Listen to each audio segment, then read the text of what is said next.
Charity of the Week. Please tell us your name and charity. Hi there, yes, my name's Jonathan Worley and I'm the Chief Executive of St Christopher's Fellowship. How did the charity start and what is its purpose? So the charity started more than 150 years ago in the East End of London. It was working to support young people who were needing help living independently or transitioning into adulthood. It's evolved as an organisation over the years since then, but hugely, largely doing similar kind of things, working with young people who are in care, providing placements, providing relationships that are meaningful and giving them opportunities to not just survive when they leave care, but to thrive. Tell us about your team. So the team here on the Isle of Man is very experienced. We've been working here since 2004 in partnership with Manx Care now, who commission us to work with them, providing accommodation for young people, so that's children's homes, but also supported accommodation as they leave care and move into independence, with education support, but also importantly with help to meet their mental health needs, which is, you can imagine, is very complex for most young people, but often for young people in the care system, those are issues that can be very much compounded. So the team here are very experienced, have been working for many years doing this to a very high standard. Who is the charity for? The charity is for the young people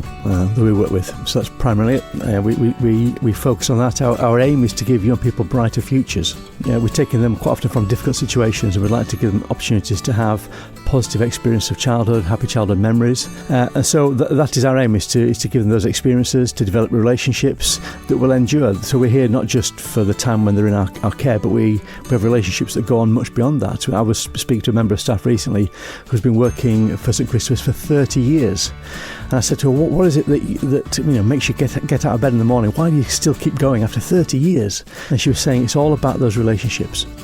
She's meeting people that she worked with years ago, and they've got their own families, and they've gone on to live very successful lives, becoming fully participating members of society, and there's an enormous amount of reward that comes from that. Which other organisations do you work with? Well, primarily we work with Manx Care here on the island, and we work in partnership with all those colleagues that work in different departments that work to support children and young people through education, through mental health, through health services, because it's very much, it's not one way of meeting a child's needs, it's very holistic. We don't see a child or young person as the same as the previous one. They've all got their own individual needs, so how do you get to know that individual, and how do you work with those partners, those teams around the children to meet those individuals' needs? What are your main goals? I think I just mentioned that the main goals is to allow young people to leave care having had a positive experience of care and go on to have positive lives. And it's difficult to measure that. How do you quantify what is successful? But we say that each child has the right to achieve their full potential. Now, for each individual, that potential is going to be different. We're not all going to be rocket scientists, or we're not all going to win the TT. But nevertheless, we should all have the opportunity to achieve that full potential. And the young people that come to our care have often had experiences of early life that have been traumatic, that have been challenging and difficult. So it's how to give those young people that help to still achieve their full potential and be all that they can be. So that's the aim. That's what we're trying to do. How do you see the charity developing over the next 5 years? Young people are evolving at a rapid pace in terms of their understanding of technology, their understanding of what their dreams and what their visions are for the future. So we want to make sure we keep pace with that. But broadly, we're going to keep doing the same thing, that is about building relationship. And that's what all young people need. I was reading a report just last week about somebody's devised an understanding of the 12 core basic needs that we all have. And at the root of that, it's about relationship. It's about a sense of belonging. Very tribal as humans. We all need a sense of belonging. So it's how do we give those young people relationships that are going to give that sense of belonging. That need is not going to change over the next 5 years. How is the charity funded? Well, we're contracted through Manx Care to provide those services, but we're also able as a charity to bring in voluntary funds. So we've got one service, for example, that's entirely funded through donations and through support we receive from people like Barclays here on the Isle of Man.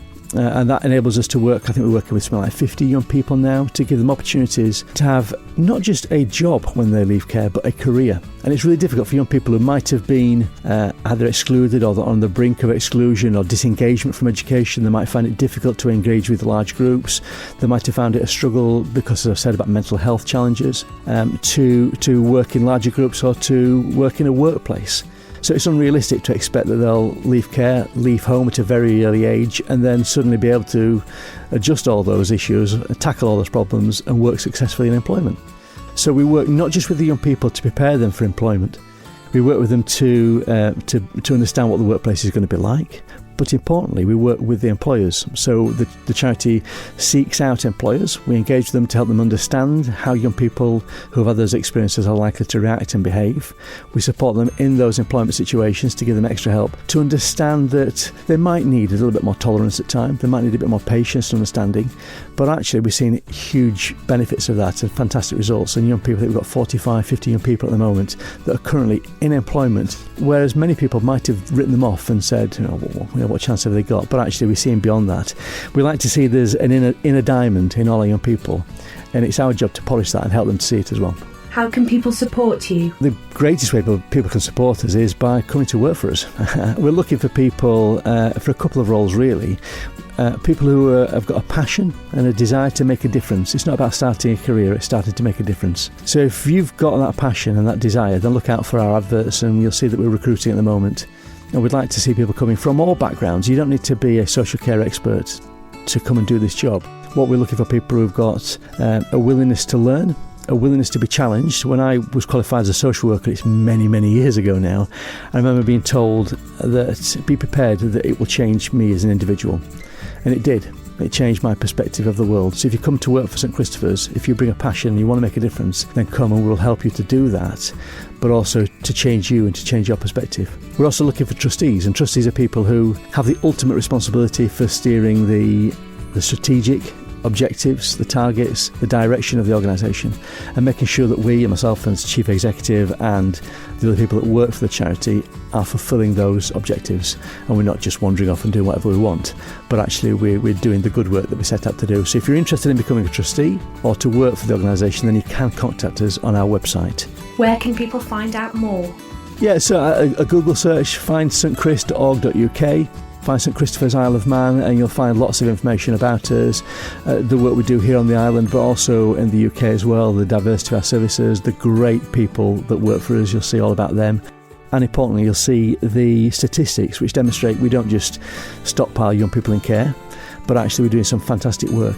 Let me give you one great stat, for example. This is a UK-based stat, but it demonstrates, I think, the good work we do.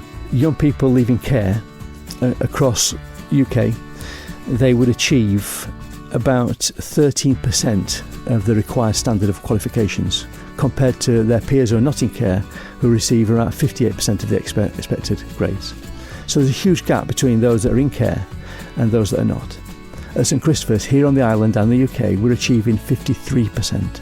So we're pretty much matching the experience of people not in care, and that's through those relationships that are built. That's through believing in young people and giving them the support they need, through tolerance, through love. At the core of what we do is love as well, and that's really important. So yeah, it's stchris.org.uk, but also just Google St Chris Isle of Man, you'll find us. The Charity of the Week. Profile complete.